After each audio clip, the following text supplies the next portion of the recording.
Her phone erupts. Landon's leaked audio is everywhere, just as the exit email lands. Andre's sedan rolls up, hazards pulsing. His open palm stops mid-air. A second black car slides in behind them and doesn't kill its engine. Before we dive in, make sure to hit subscribe, tap like and share this video. The more voices we reach, the louder these stories become.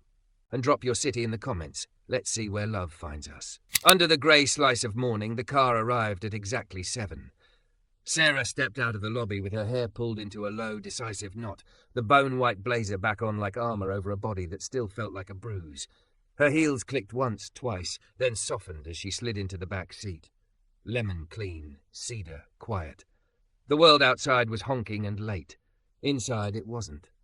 "Seatbelt," Andre said, the same calm note.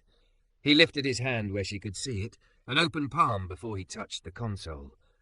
"Okay to turn the heat up a little?" She nodded. He turned the dial, then set the car in motion. The river glided alongside, iron and cold.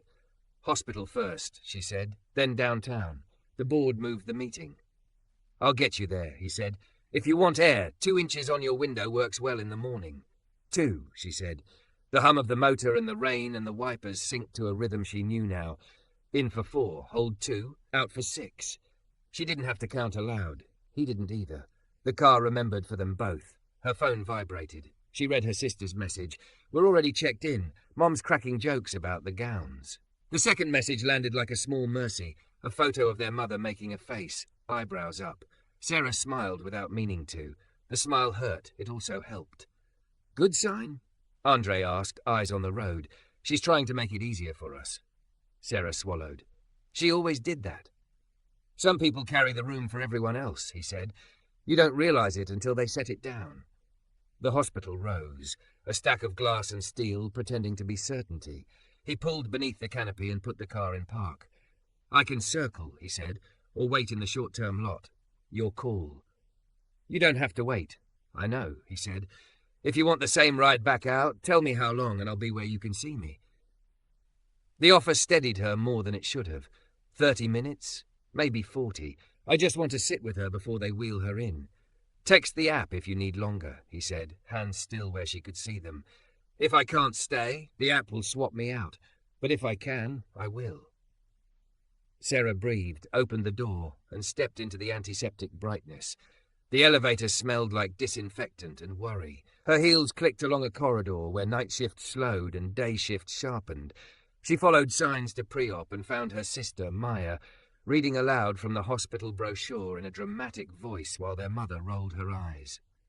"You're late," her mother announced, bright as ever. "I'm being brave without you." "You're always brave," Sera said, and bent to kiss her cheek. The gown rustled, the bracelets rattled. Their mother's hands were warm and dry. They talked about nothing, the weather, a neighbour's ridiculous new dog coat, a television show their mother hated, but each nothing braided into a rope she could hold. When the nurse came to check vitals, her mother squeezed their hands and said, "Go get coffee while they poke me. Come back when I'm beautiful." In the hallway, Sera's legs weakened. She leaned against the window and stared at a courtyard where a fountain pretended at calm. Maya's hand appeared in her peripheral vision. "You okay?" "No," Sera said, "but also yes." "Go breathe," Maya said. "I'll call if we move." Outside, the rain had settled into a fine mist. The car was there exactly where he'd said. Andre saw her, cut the hazards, and pulled forward, stopping with the same unhurried precision. He didn't ask if she was okay. He didn't fill the silence with kindness she wasn't ready to swallow. He lifted his palm, a small ritual that told her the world still had rules she could see, and waited. "Drive nowhere," she said as she closed the door. "Just drive, but stay." "Copy," he said. The car slipped into a slow orbit of the hospital block, not a destination but movement itself. On the second loop, he eased to the curb outside a coffee truck under a blue awning. "Permission to step out and grab something?" he asked, hand open again. "I'll be in your line of sight the whole time." She nodded. He was quick. When he returned, he placed a sleeve-wrapped cup into the holder. "Ginger, honey," he said. "I remember." "Thank you." They idled with the windows down 2 inches. A nurse laughed somewhere to her right. An ambulance door closed to her left. Sera held the cup and let the steam pull the morning into one manageable place.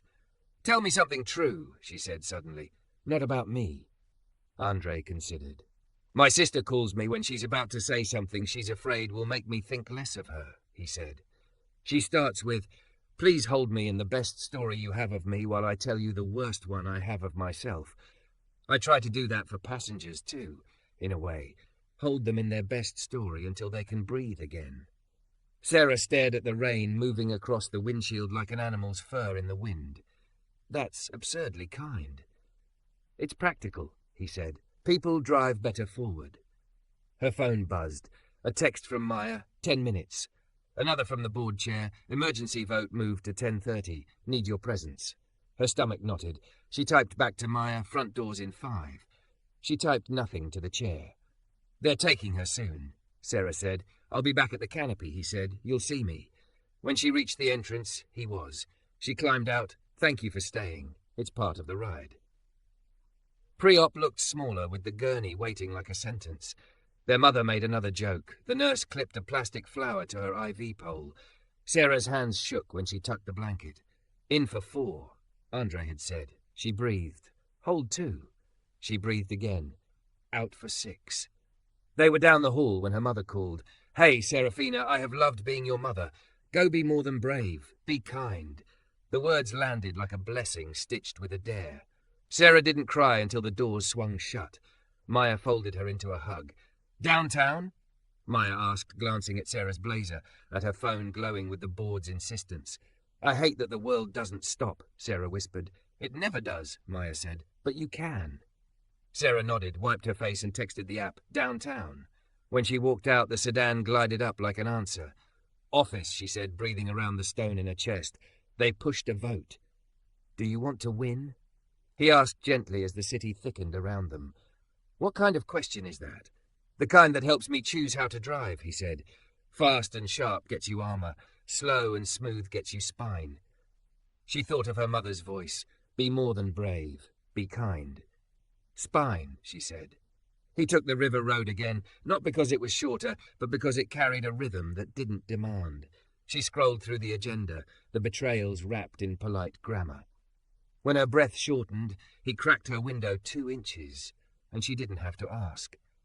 When she clenched her jaw, he lengthened his following distance and let the car ahead be the metronome. When a horn blared beside them, he let it pass, a storm that didn't need answering. At a red light, she heard her heart thudding and realized she could tell him something that would not be used against her. If they cut me loose, it won't be because I failed. It'll be because I wouldn't let them treat people like numbers in a spreadsheet. He nodded. Then if they cut you loose, they lose the person who knew the work was made of people. The light changed. She looked out at a man holding a cardboard sign that said, trying. The word hurt. She reached into her bag, pulled out cash, and rolled down her window. For warmth, she said. He lifted a hand in thanks. Her throat burned. Near the tower, traffic condensed into a tight anxiety. She turned her phone over so the screen faced down. If I get out and panic, she said, voice nearly breaking, what do I do? Pick a body part you can relax that no one can see, he said. Tongue off the roof of your mouth. Soften your palms where they touch your bag. Knees unlocked, weight on your heels, and breathe with your stomach, not your chest. No one will notice, but you will. She tried it there in the back seat and felt absurdly close to relief. The building loomed. He pulled under the courtyard arch and put the car in park. He didn't turn to her. He kept his hands visible and his voice even. You're the same person who sat with your mother and made her laugh, he said. You're the same person who chose spine. The room you're going into doesn't change that. She swallowed. Will you... If you put same driver if possible in the notes when you're done, I'll watch for it, he said. If I'm free, I'll be here. If I'm not, someone good will be. She opened the door and stepped into the courtyard's cold, a draught that smelled like stone and expensive fear. Halfway to the revolving doors, she stopped, turned, and met his eyes in the mirror. He lifted his hand, the smallest open palm salute.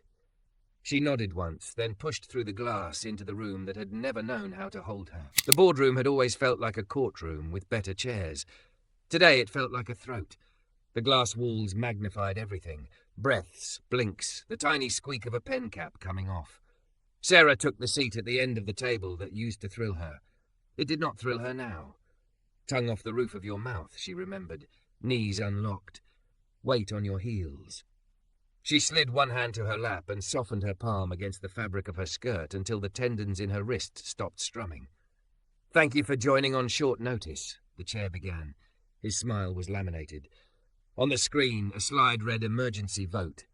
2 directors wouldn't meet her eyes. Another overcompensated, nodding at nothing. Her phone lay face down by her notebook. Maya's last text still vibrated inside her. "They're rolling her in now. I'll update." The room's HVAC whispered. Somewhere 2 floors down, a service cart rattled. Sera breathed in for 4, hold 2, out for 6. When she spoke, her voice surprised her. A clean line, not a tremble. "If this is truly an emergency," she said, "let's stop pretending it's about optics. Put the thing on the table. Then we can decide if it's real." A man she'd once mentored cleared his throat. "The numbers are good," she said, "and the human numbers are better. We did that on purpose." The chair clicked to a slide that made generosity look like waste. "Your insistence on keeping the call center in-house kept people with complex problems from falling through a chatbot," she said. "We didn't lose customers. We kept them." "We're not a charity," someone murmured. "We're a company," Sera replied, steady. "Companies are made of people. When we forget, we pay for it later." She almost smiled. Andre would have driven the sentence slowly, then let it land. Her phone buzzed. She didn't look. The board would smell it if she did. She imagined the river road, the way lights slid across the hood of the car in moving gold bands, and she let that image replace the slide flashing operational drag. When the chair called for comments, she didn't fight for oxygen. She chose spine. She spoke in paragraphs like stepping stones. What they'd built, what it could stabilize, what would break if they hollowed it for a quarter point. The vote took 7 minutes. It failed by 1. The chair crafted a condolence with his mouth that did not reach his eyes. "We'll proceed with restructuring," he said. "We appreciate your service." She felt the old version of herself rising, the one who would burn the room down with a single precise sentence and then regret the smell on her clothes for days. She did not let that Sera take the wheel. She stood. "You're cutting into the part that keeps this breathing," she said softly. "I hope you have a plan for what fills the lungs." Then she gathered her notebook and walked out on legs she made herself trust. In the elevator, the numbers lit one by one. The small metal box held the last of the adrenaline and rattled it. When she reached the lobby, the world was bigger again. The revolving door moved her into a wet brightness that smelled like stone and taxis and expensive fear. The black sedan eased forward with the unshowy grace she now counted on. She didn't know how he had timed it. She only knew he had. She slid into the back seat and closed the door on the building's noise. For a second she didn't speak. Neither did he. He lifted his hand, open palm, before he touched anything. "Hospital?" he asked. "Yes, please." He turned the wheel and the car became motion, not escape, but continuation. The river road welcomed them back like a less judgmental version of time. 2 inches on the window and rain threaded cool across her cheekbones. She let her shoulders drop their armor 1 notch. "They voted," she said. "I figured," Andre said. "How did you do?" "I didn't break," she said, "but I think they're going to hollow out the part that made the work human." "Then you didn't lose," he said. "You told the truth while standing up." She laughed once. It came out sharp. "That's an expensive habit." "Sometimes it pays later," he said. "Not always in money." Her phone pinged.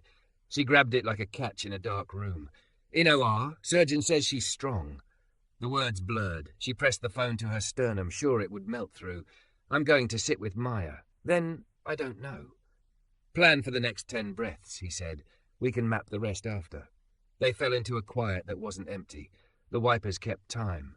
A bus sighed at a stop like a tired animal. Andre reached toward the console, paused with his palm open, and when she nodded, he tapped a button that shifted the music to something with soft piano and almost no melody. It filled the space between thoughts, a gentle solvent. She stared at the range stripe on the glass. "You talk like someone who's been in a room where breathing was the only thing to do." "Lots of rooms," he said. "My sister's kitchen when she told me her marriage was breaking. A hallway outside a job I thought would define me. My car once, after a passenger said a thing that should not have been said to anyone, ever. Breathing doesn't fix everything, but it gets you across the minute you're in.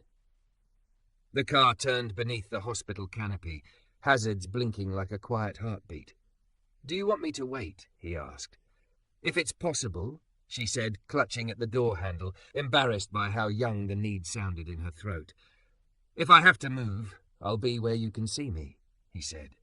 Pre-op looked different when she returned, the cheerful plastic flower now wilted on the IV pole like it knew things. Maya looked up. "They're starting," she said. The surgeon was calm. Mom made the anesthesiologist swear he wasn't using the cheap stuff.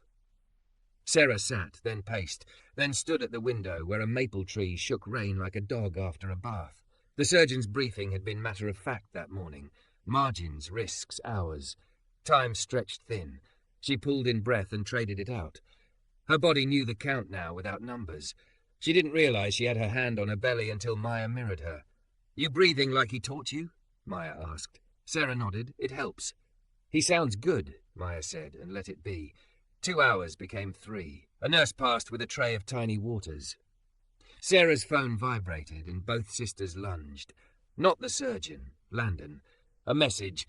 "We should talk about the recording before it gets messy." Her stomach iced over in that old treacherous way. She clicked the message into a silent folder and told the sea inside to sit. "Who was it?" Maya asked. "No one," Sera said, then corrected herself, because if today was going to be honest, it had to be completely honest. "Someone who doesn't get to write my story anymore." Maya's eyes softened. Good. When the surgeon finally appeared, his eyes were a kind of tired Sera trusted. "It went well," he said. "We took what we needed and not what we didn't. She's in recovery. Give us 30 minutes, then you can see her." Sera's knees went watery. She didn't cry until she was in the elevator again, and then, with no board and no audience, she let the tears fall like rain down a clean window. In the lobby, sunlight made a fragile attempt through the clouds. The black sedan waited where he said it would. He saw her face and didn't mistake the tears for catastrophe. He opened the back door from inside, a small grace. "She's okay," Sera said, breath hitching into a laugh. "She made it through." "Good," he said. He didn't say "I knew she would." He didn't turn it into a sermon about hope. He reached toward the passenger seat, paused, and when she nodded, he set the ginger cup into the holder. "Refill," he said. "Honey this time." She wrapped both hands around it and felt her pulse move from stampede to trot.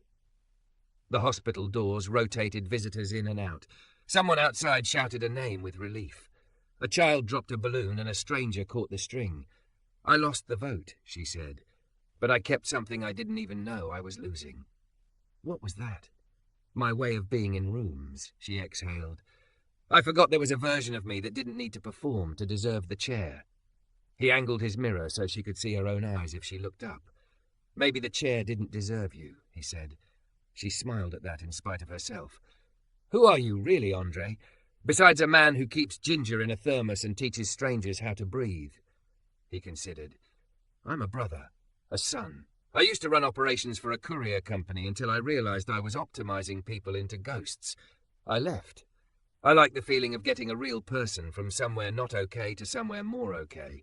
The car just makes that literal." "And safe?" she asked. "You make it feel safe." "Safety isn't silence," he said. "It's knowing what's going to happen next and being asked before it does. Cars aren't always safe for people. They can be. That's the work." She thought of the conference room, all gleam and threat, of the way his open palm had become a kind of permission slip for her nervous system. "Can you?" she swallowed. "Can you be on call? Not as a driver. As a place." "I can be a driver who understands place," he said. "Request me when you can.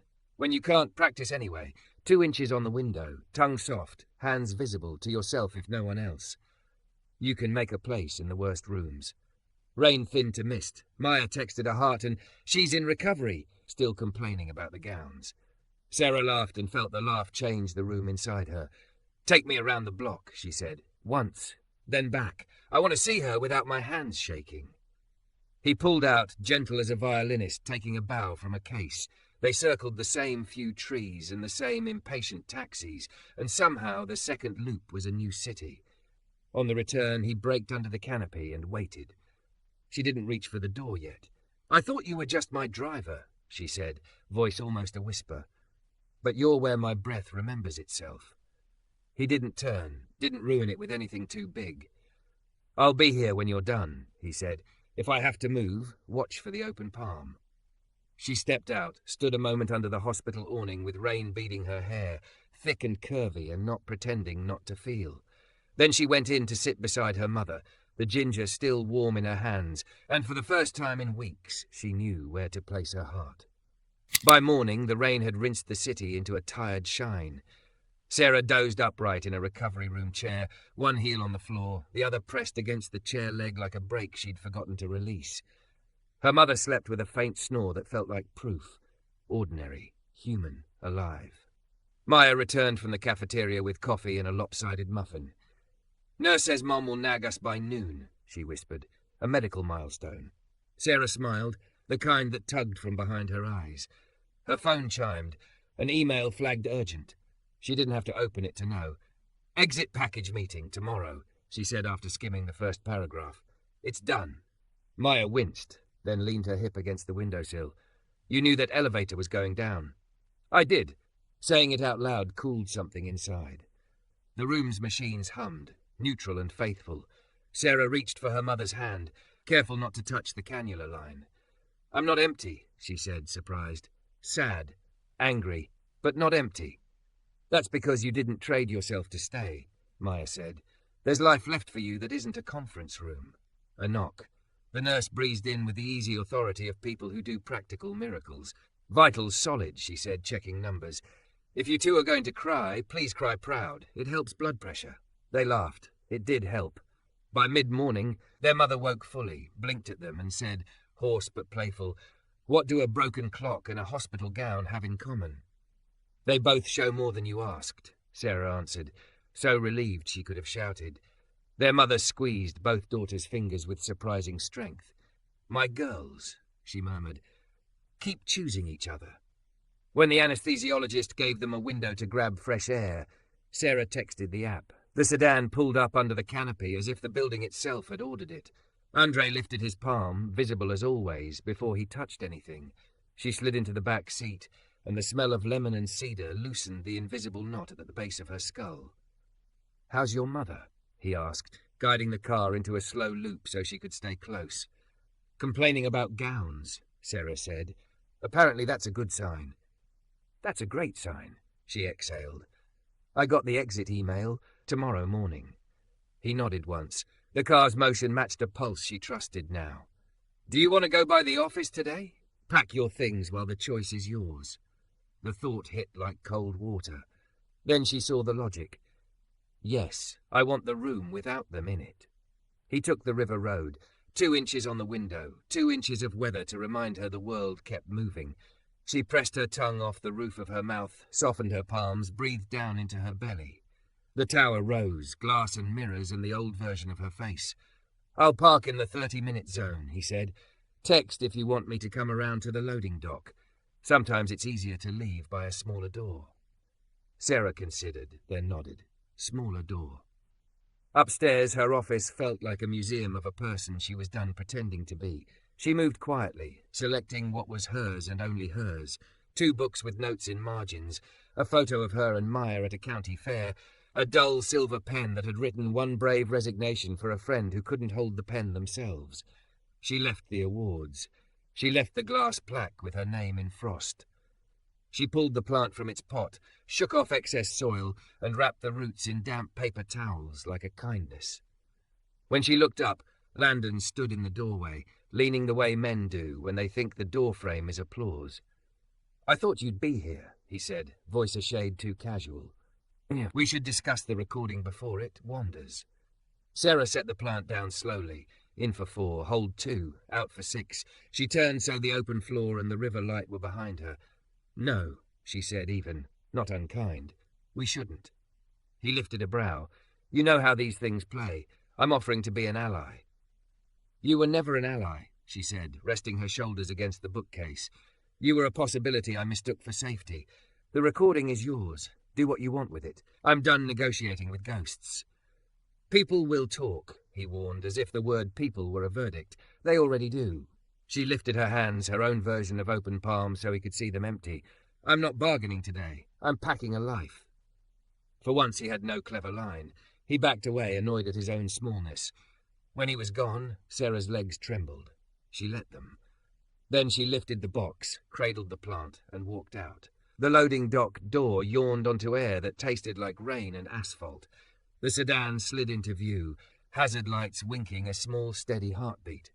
Andre got out. He didn't reach for the box until he lifted his palm where she could see it. She nodded. He took the weight and set it gently in the trunk. You good to keep the plant up front? She asked, holding up the green leaves like a ridiculous flag. Best passenger I'll have all day, he said, opening the back door so she could settle it by her feet. She sank into the seat and stared at the grey slice of sky between buildings. Something inside unclenched so fast she almost gasped. The tears came without rage this time, quiet, clean, like rain finding its way off a roof. He didn't say it's okay. He didn't say anything. He turned the music to barely audible and eased away from the dock. After a block, he spoke as if into a room with a sleeping child. You did that well. I left my name on the door, she said, laughing through a hiccup. Feels theatrical. You took yourself with you, he said. Names on doors are stickers. You are not. They drove without destination for 10 minutes, the plant nodding with each stop and start like it was blessing the city. When her breath evened, she touched the sleeve of her blazer and felt strange relief. Armor was heavy. She could set some down. I want to go back to the hospital, she said. But first, can we stop somewhere that isn't an office, a loading dock, or a room with beeping? Diner, he said immediately, like he'd had it holstered all along. Corner of 6th and Larch. Good ginger tea, terrible pie in a way that's holy. Take me there. The bell over the diner door made the same hopeful sound they make in movies. Andre paused at the threshold, lifted his palm and gestured a question. You okay to sit? I can wait in the car. Come in, she said before she could overthink. Please. He chose a booth where her back could be to the wall and her view could include the exit and the rain-struck window, both. He didn't crowd the bench. When the waitress took their order, Sera asked for ginger tea and a grilled cheese because she wanted to feel like a child on purpose. Andre ordered coffee, black. For a few minutes they watched the street without filling it with talk. The tea arrived. The first sip made her eyes sting. He leaned his forearms on the table, hands easy, visible. You know, he said, people always say the car is the safe place, but it isn't the car. It's what we agree to inside it. This, he nodded to the booth, the window, the rain, can be the safe place too. So can a terrible pie. She looked at him then, really looked. The quiet eyes, the small scar by his left temple, the way he waited a beat longer than most people before speaking, as if he wanted to confirm the room was still big enough for her breath. I thought safety meant never being surprised, she said. Maybe it means being surprised and staying. Staying, he echoed, even if it's just with yourself. Her phone buzzed. Maya, she's awake, asking for lipstick. Sera grinned and sent back a heart. She glanced up. Want to meet my mother when she's less tubed? If you want me to, he said. I'm good at bringing ginger and leaving on time. I do. Not today. Soon. They split the pie. It was as advertised, terrible in a faithful way. When they stood, he stepped aside, offering the aisle. Outside, rain tapped the awning. She didn't move for a second. He didn't either. May I hug you? She asked, because permission made the difference between comfort and rescue. Yes, he said, and didn't step forward until she did. They fit without pressure, his hands warm and steady on her back, not possessive, not fixing. Her cheek found the line of his shoulder as if it had been mapped for her. No words, just breath. The city moved around them and did not knock them loose. When they parted, something in her was organized that had been scattered for months. He opened the door for her, then paused, palm raised toward the console once they were inside. Hospital? Yes. They drove through a city that looked newly drawn. At the entrance, she touched the door handle and then looked up. Andre, she said, and his name felt like the right weight in her mouth. I don't know what I'm rebuilding yet. You don't have to know, he said. You already rebuilt a piece. You breathed. She nodded. Will you? I'll watch for your note, he said. The familiar answer that didn't overpromise and somehow promised everything she needed. If I'm free, I'll be here. She stepped out into the damp light and turned back. He lifted his palm, the smallest benediction. She mirrored it, a new ritual that belonged to both of them now. Inside, her mother feigned outrage at her lipstick colour and demanded a selfie. They took it, all three of them, eyes tired and bright. Safe wasn't a fortress. It was a series of choices made out loud, with witnesses. That evening, after she'd kissed her mother's forehead and sent Maya home to shower and sleep, Sera walked to the window by the vending machines. The river cut the city like a held breath. She put her hand on the glass for a second. In for 4, hold 2, out for 6. Her phone buzzed.